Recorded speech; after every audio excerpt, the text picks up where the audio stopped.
Good Morning Business, le grand entretien. Le grand entretien, c'est avec Quentin Ruffard. Évidemment, on discutait porte-parole France de Chine depuis décembre dernier. Bonjour Quentin Ruffard. Bonjour madame. Bienvenue dans cette émission Chine-France, très appréciée des jeunes en France. Les chiffres sont impressionnants. On va commencer par l'actualité. C'est une entreprise asiatique basée à Singapour. Exactement. Nous sommes une plateforme de e-commerce mondiale spécialisée dans la mode, portée par l'innovation et par un modèle innovant qui est la production à la demande. Et quelle expansion depuis 2012, mais là vous êtes un peu au cœur du cyclone. On regarde beaucoup ce qui se passe en Asie avec cette guerre commerciale qui est impulsée par Donald Trump, ces décisions changeantes tous les jours. En Europe, concrètement, on a peur que ces droits de douane inondent le marché de produits chinois, de produits asiatiques. Qu'est-ce que vous répondez à ça ? Nous sommes une entreprise qui a un modèle particulier, un modèle qui disrupte l'industrie de la mode et l'industrie textile, puisque c'est un modèle de production à la demande. Nous ne produisons uniquement ce que nos clients veulent porter. Quand j'entends effectivement dire que nous allons envahir le marché européen suite à la politique tarifaire de Trump, j'ai envie de dire que c'est faux. Notre stratégie en Europe ne va pas évoluer. Pourquoi elle ne va pas évoluer ? Pour la simple et bonne raison que nous n'avons pas de stock. Nous ne faisons pas transiter de stock, nous n'avons pas d'invendus. Nous allons continuer à servir nos clients européens comme ils l'entendent, c'est-à-dire quand il y aura de la demande, nous produirons. Nous ne produisons uniquement ce que nos clients veulent porter. Ce qu'il faut expliquer, Quentin Ruffard, c'est que la politique américaine, alors on parle de guerre commerciale non-stop depuis 15 jours maintenant sur l'antenne de BFM Business, mais sur les petits colis qui viennent notamment de Chine, Donald Trump, le mardi 8 avril, a signé un nouveau décret triplant les droits de douane américains qui sont passés de 30 à 90% sur les colis de moins de $75. Vous êtes très directement, évidemment, ciblé par ces hausses de droits de douane. Quelles sont les conséquences depuis le 8 avril ? Est-ce que vous avez des chiffres sur vos ventes aux États-Unis ? Et deux, est-ce que, je voulais cette précision aussi, on est toujours à 90%, vous êtes monté à 145%, comme tous les autres produits chinois depuis quelques jours. Ce n'est pas mon rôle de commenter les politiques tarifaires des pays. Comme toute entreprise internationale, nous suivons les tendances macroéconomiques. Aujourd'hui, simplement l'impact sur votre volume d'affaires là-bas. Aux États-Unis, nous avons 90 millions de clients. 90 millions de clients, et nous, comme dans tous les pays où nous opérons dans 150 pays à travers le monde. Nous continuerons à respecter les législations et les taxes en vigueur. Voilà. La Commission européenne va peut-être faire la même chose pour les petits colis. 8 à 10% de taxes sur le textile, notamment. Vous réagiriez comment si ça passait ? En janvier, la Commission européenne a effectivement présenté sa feuille de route pour un e-commerce global. Nous suivons cette feuille de route avec attention. Pour le moment, il y a juste des bases qui ont été présentées. Nous échangeons continuellement et nous travaillons en totale transparence avec la Commission européenne. Et comme avec les États-Unis, nous respecterons les législations et les taxes en vigueur. Il est important de noter que notre modèle économique ne repose pas sur l'exemption de taxes ou... c'est ce que j'allais vous poser comme question. Vos prix sont très bas, effectivement, plus bas que la concurrence, parce que vous arrivez à passer sous les radars de la fiscalité des zones commerciales où vous opérez. 150 € par exemple en France. Est-ce que le modèle est viable sans ces exonérations fiscales ? Ce que je vous disais effectivement, c'est que notre modèle économique ne repose pas sur ces taxes-là. Notre modèle économique est particulier, c'est de la production à la demande.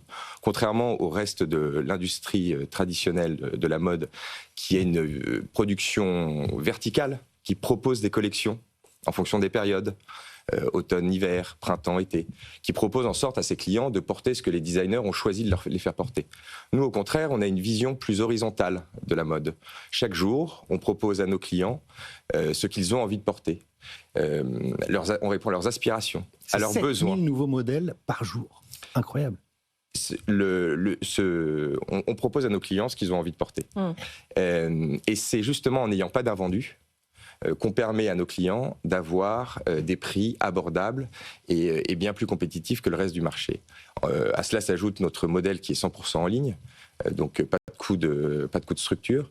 Ça nous permet d'avoir ces prix que vous connaissez pour que les Français, aujourd'hui, et d'ailleurs l'ensemble de nos clients dans le monde, puissent s'habiller à la mode de manière abordable.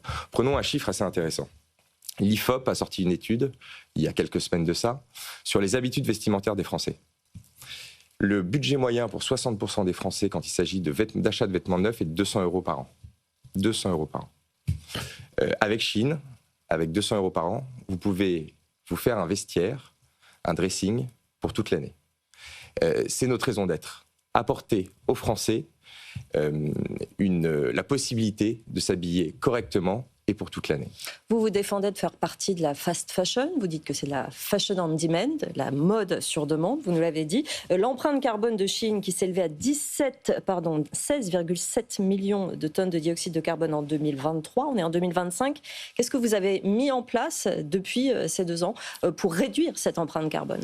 Le sujet environnemental est un enjeu contemporain que l'ensemble des entreprises doivent prendre en compte, et particulièrement l'industrie textile, puisque l'industrie textile dans son ensemble est à l'origine de 10% des émissions de CO2 en 2024.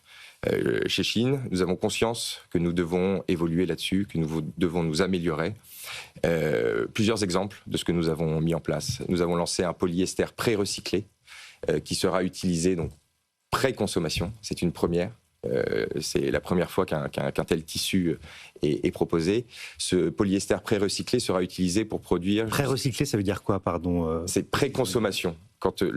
Avant même de produire ce vêtement avec du polyester qui pourrait être normal, le polyester est déjà recyclé. D'accord. Ce polyester pré-recyclé... Donc, oui, un tiers de recyclé, quoi.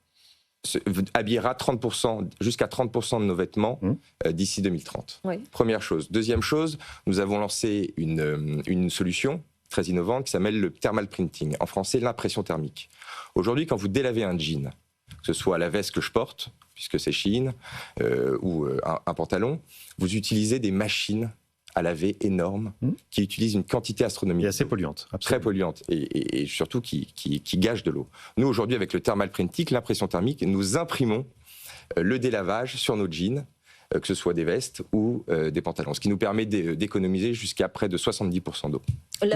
La teinture ne fait pas partie des énormes polluants de la mode, justement, le fait d'imprimer?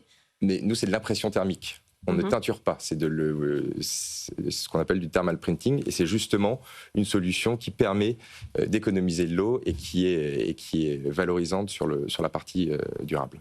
Shein, ce sont plus de 12 millions de petits colis qui entrent sur le marché européen. Près de 4,6 milliards ont été reçus par les consommateurs européens l'année dernière.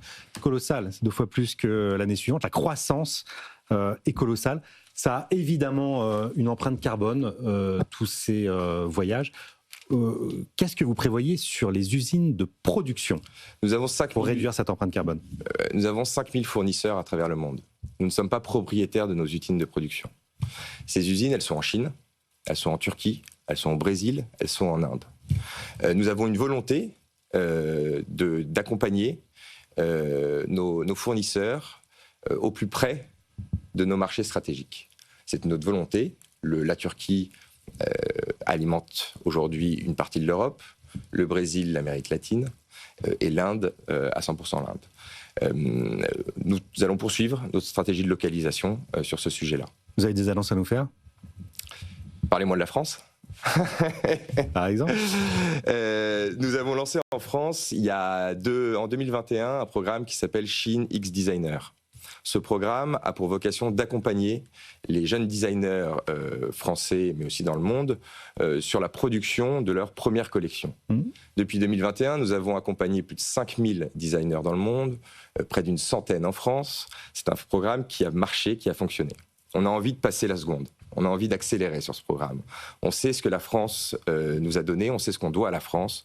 On sait que la France est la capitale mondiale de la création, et donc nous allons faire évoluer ce programme pour accompagner les marques françaises, jeunes, moins jeunes, petites, plus ou moins grandes, en leur mettant à disposition l'ensemble de notre écosystème. Qu'est-ce que notre écosystème? Très vite. Nos outils logistiques, nos équipes marketing, nos équipes créatives et surtout un accompagnement financier. Et cet accompagnement financier, comment il va se traduire? Ça va être un prêt à taux zéro pour les accompagner dans leur développement et leur internationalisation.